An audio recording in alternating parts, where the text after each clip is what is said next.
Sige, sige Uncle, pandarem.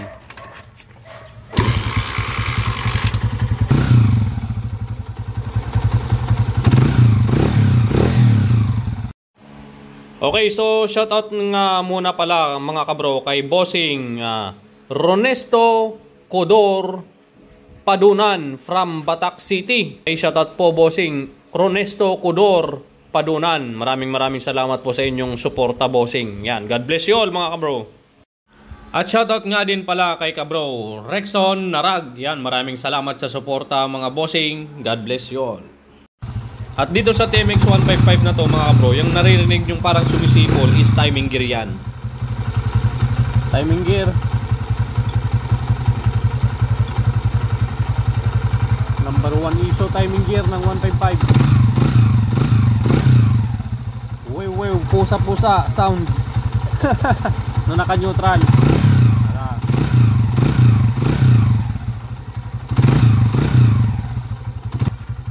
Talang ti tagaray naman kan, agi lang mat niya. Ngam nagtartaray goods mat. Alright. Diyan kilo from Villasis. Isa pa dang gala. Isa pa kayo kan? Oy mga alas 5 na kadto gamit time. Alas 5. Oy. Ay, nagribot kami diyan kalas to trapo. Oh, di motor danay da boss. Ate Jim paramid mo din ya. Balik tune up lang ato 'yon. Atoy. Taga Rosales. Problema natin boss. Aji tercera na bus na iwa. Palanda sumaysayad tawlag ngay. No tercera. Wait, no nakaminor ka. Ay nagminor. Yeah. Panda. Tarayak man boss. Naibaba makina natin madipay. Naibabaga ro dun ta pinasukat na lining. Ay na lining. Ang babada makina na. Test drive ko pa lang. Sige. Tagas mo to.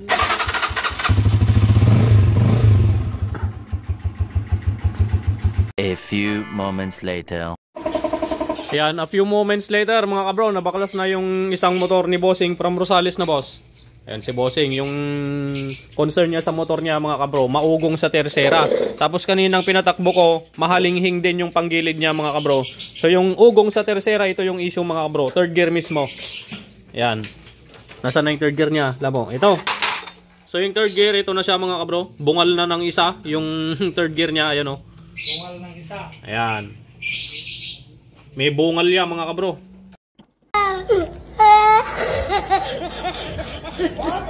Ayan, ito o. May bungal yan. Okay.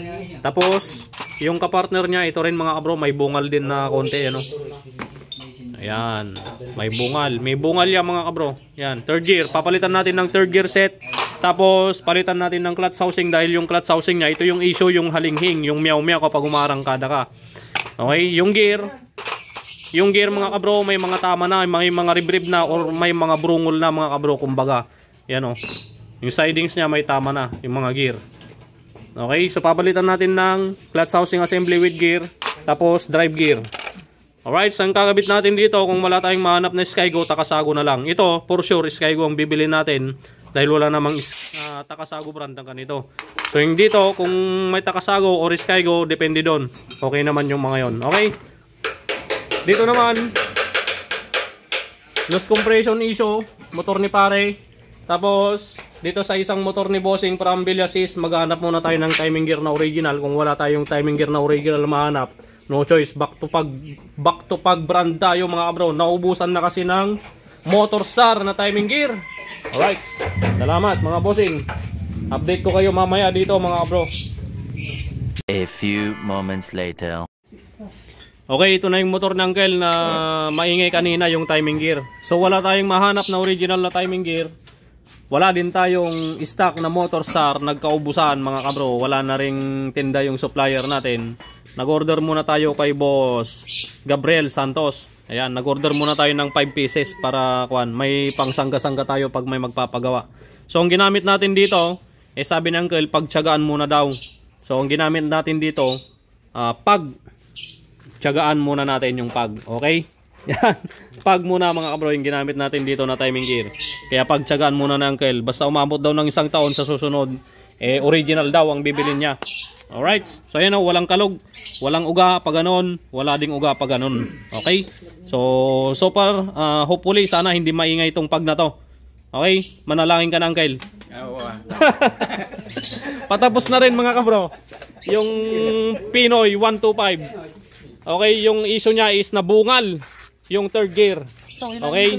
So ang problema naman dito, napakamahal ng third gear ng TMX 155 kasi yung third gear nito same ratio sila ng TMX 155. Yung gear ratio ng transmission nitong Pinoy 125 at Pinoy 155 parehas lang sa 155 na TMX 155 Honda.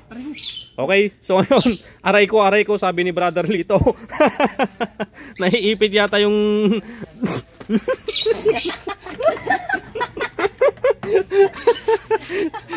sorry mga kabro.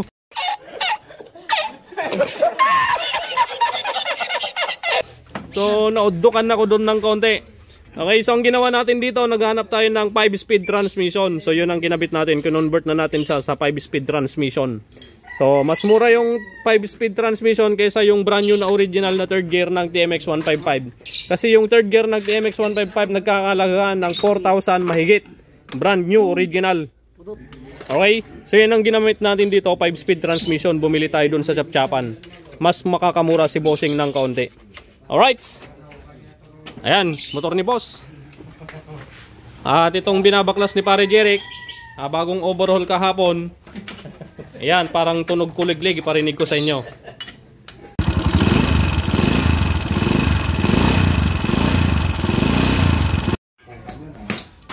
Okay, so yun na. Patapos na yung motor ng Uncle, yung pinalitan natin ng timing gear. Ito naman yung bagong overhaul kahapon. So, binaklas natin hanggang black. Yan, napalaban si Pare Jeric sa pagbaklas dahil itong kampal or pin bolt pa lang niya stuck up na, yun na matanggal. So napalaban siyang nagpupukpok kasi pinukpupukpok daw na kinabit to, tapos pinukpupukpok din niyang tinanggal. Yan. So dito sa timing gear mga bro, bago na rin to, kaya lang may uga, kaya napakaingay yan, oh. Okay, yan, yung pauga na pa ganyan meron siyang uga. Yan, napakalakas, oh. Yan, uuga. So dito walang uga. Pag ganyan niya walang uga. Pero yung dito napakalakas ng uga, yan, oh. Okay. So baklas timing gear, titignan natin mga bro. Tapos yung cam follower napakaigpit. Ayun, oh. Wala na. Nailabas na pala. So lumuwag na. Okay. Yan. Update dyan mamaya. So tapusin muna natin yung motor ng Uncle. Okay, so na-road test ko na yun mga bro, re-readjust na lang natin, final video mamaya pag na-tune na pulit natin. Dito tayo sa maugang timing gear. So nakita ko dito parang familiar sa akin yung tatak ng cam gear. Tanggalin mo pare. Itong cam gear pin. Familiar sa akin yung tatak ng cam gear, tsaka timing gear. Yan. So tignan natin to. Familiar sa akin to kasi ganito yung ginagamit nating Motorstar. Okay? Yung tatak ng Motorstar, yun! So, JY 3637. Ganyan yung tatak ng Motorstar na timing gear. Ganon din doon. JY 1920 din doon sa timing gear. Dito sa cam gear, JY 3637. Okay? So, ngayon, dahil mauga ito, trinay naming maglagay ng ibang cam gear pin. Yung pang TMX 155 talaga mga bro. Ito, cam gear pin na to, TMX 155 na pag na brand. Yung nilagay natin doon na cam gear tsaka timing gear, hindi natin ginamit ito dahil yung cam gear pin noon original, maganda pa. So yung ginamit natin. Kaya itong kasama ng cam gear pin na pag, ito yung gagamitin natin dito sa JY 3637 Motorstar na brand na binili ni boss. Okay pare.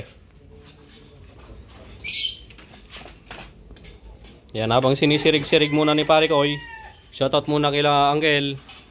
Ayan, kay ka bro, from Santa Barbara. Ayan. Bro, binartek mo kami ng mekanikom ko so nga, nagkakastadi motor mo ka.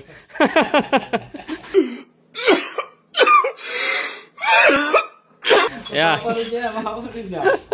Nilasing kasi ni ka bro yung mekaniko niya kaya nagkaganyan. Okay, so yan na, nakabit na yung cam gear pin.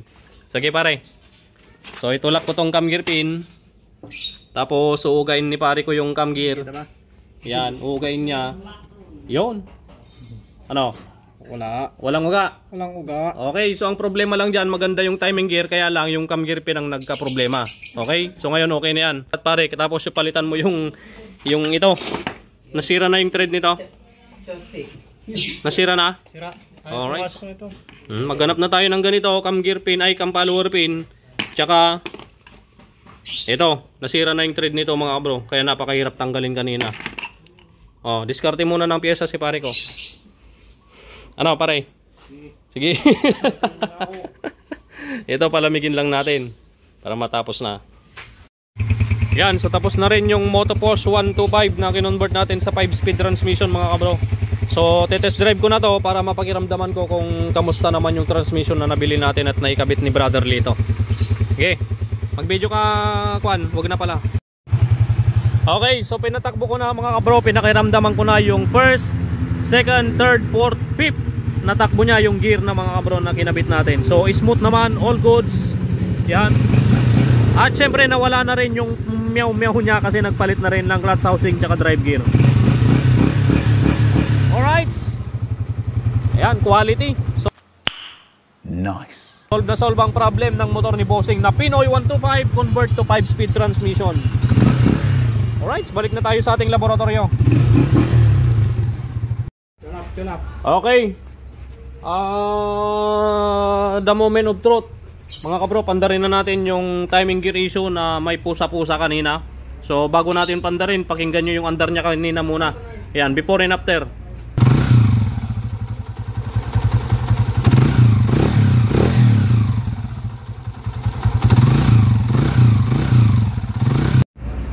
Alright, napakinggan nyo na yung andar niya kanina. Pag nire-regulasyon natin na naka-neutral mga kabro, eh may halinghing o kaya naman napusa, sabi ni Bossing. Okay, start natin ngayon. Ayun, regulasyonan natin mga kabro. Yan, para mapakinggan natin kung nawala yung pusa o napalayas na.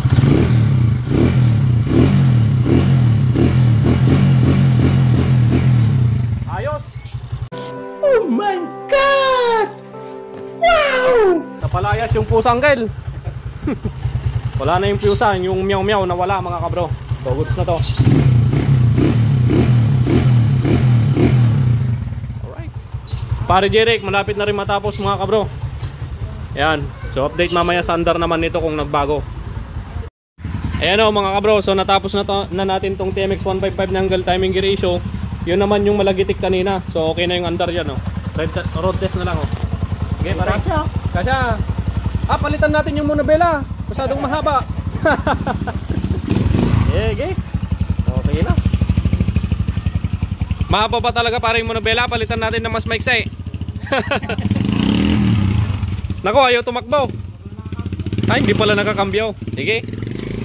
A few minutes later.